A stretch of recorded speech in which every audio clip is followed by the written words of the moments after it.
What if people couldn't stop dancing, even as they collapsed from exhaustion, injury, and death?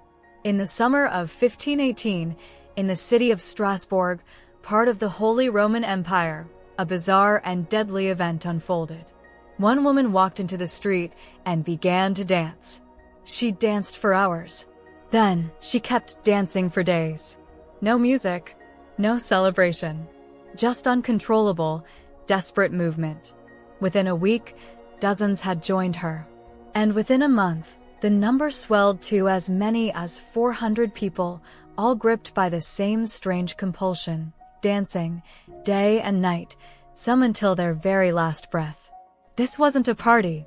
It was a nightmare.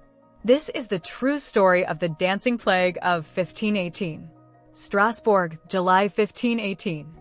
A woman named Frau Trophia stepped into the street and began dancing with no explanation. She kept going for hours, apparently unable to stop. Onlookers were confused, but assumed it would pass. It didn't.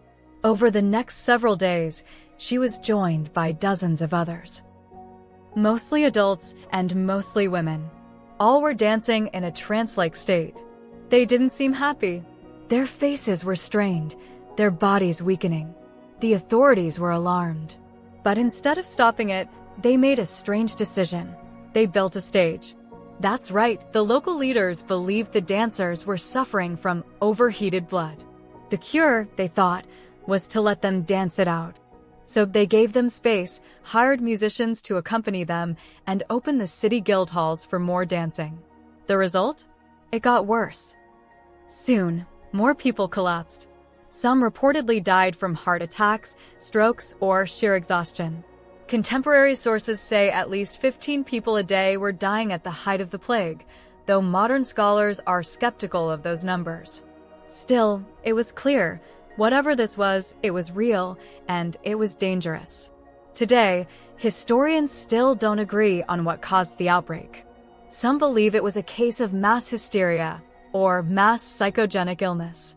In times of stress, entire communities can sometimes express trauma through physical symptoms, especially in tight-knit, religious societies like 16th century Strasbourg.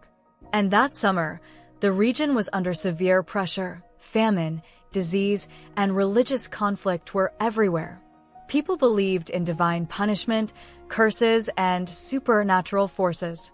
Others argue it may have been ergot poisoning, a hallucinogenic mold found on rye bread, which can cause convulsions and delusions. But this theory has problems. Ergot usually causes spasms, not organized dancing, and it's unlikely that hundreds of people could be poisoned the same way at the same time. A third theory is neurological or psychiatric, that some dancers may have been suffering from disorders like epilepsy, chorea, or other motor disturbances that spread through suggestion. Whatever the cause, by the end of August, the plague seemed to vanish as mysteriously as it began.